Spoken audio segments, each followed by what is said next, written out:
Hey guys, ഇന്നത്തെ ready എന്താ വെച്ച് കഴിഞ്ഞാൽ നമ്മളിത് ഇവിടെ അടുത്ത് കൂടിഞ്ഞ് പള്ളിപ്പെരുന്നാളാണ്. അപ്പം നൈറ്റ് പിന്നെ അങ്ങോട്ടേക്കാട് പോകാമെന്ന് വിചാരിച്ചു. അങ്ങനെ ചെക്കന്മാരൊക്കെ കൂട്ടിട്ട് നമ്മളങ്ങോട്ട് യാത്ര കാര്യങ്ങളൊക്കെ നമ്മളോട് തുടങ്ങി.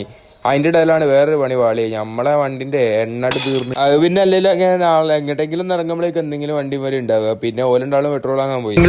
മെയിനായിട്ടുള്ള പരിപാടി കയറുമ്പോഴേ ഇങ്ങനത്തെ അവസ്ഥകളുണ്ടാവും. പക്ഷെ ഇങ്ങനത്തെ പ്രശ്നങ്ങൾ ഉണ്ടാവണം കേട്ടോ, എന്നാലേ നമ്മളെ കാര്യങ്ങളൊക്കെ മുന്നോട്ട് പോകും.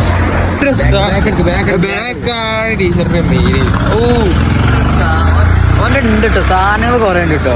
ഞങ്ങൾക്ക് ഡ്രസ്സൊക്കെ മോഡൽ സാധനമൊക്കെ ഞങ്ങൾ ഇപ്പം എന്നോട് ചോദിച്ചത് ഹൈലൈറ്റ് സാധനങ്ങളൊക്കെ ഉണ്ട്.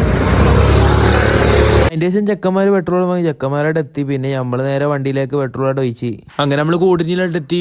ഇവിടെ അത്യാവശ്യം തിരക്കും കാര്യങ്ങളൊക്കെ ആയി വരുന്നുള്ളൂ. നമ്മൾ കുറച്ച് നേരത്തെ അങ്ങോട്ട് പോകുന്നതാണ്. ഇവിടെ ഫുൾ ലൈറ്റ് കാര്യങ്ങളൊക്കെ വെച്ചാൽ അടിപൊളി ഡെക്കറേഷൻ പരിപാടീസ് ഒക്കെ ചെയ്ത് വെച്ചിനി. അതൊക്കെ കണ്ട് നമ്മൾ കുറച്ച് നമ്മളെല്ലാവരും കൂടി ആയിട്ട് നടന്ന് പിന്നെ നമ്മൾ പിന്നെ പറഞ്ഞാൽ ആൾക്കാരൊക്കെ എത്തി തുടങ്ങുന്നുള്ളൂ. നമ്മൾ കുറച്ച് നേരത്തെ അങ്ങോട്ടേക്ക് പോകുന്നതാണ്. അപ്പം തന്നെ അത്യാവശ്യം കുഴപ്പമില്ലാത്ത തിരക്കും കാര്യങ്ങളൊക്കെ ഇനി പിന്നെ കുറച്ച് ലൈറ്റും കാര്യങ്ങളൊക്കെ എടുത്ത് നമ്മളങ്ങനെ നടത്താൻ തുടങ്ങി. അതിനൊക്കെ പറയാനുള്ളത് പെരുന്നാളെങ്ങനെ ഹോളിമൂടല്ലേ? അതിലെ കാണുന്നത് പിന്നെ പോലീസുകാരെ ആൾക്കാരൊക്കെ കണ്ട് പിന്നെ അതിലൊക്കെ കുറേ ആയിട്ട് നടന്ന് പിന്നെ പോയക്കുമ്പോൾ ഇവിടെ ഒക്കെ ലൈറ്റൊക്കെ വെച്ച് നല്ല അടിപൊളി സെറ്റപ്പൊക്കെ ആക്കി എടുത്താണ്.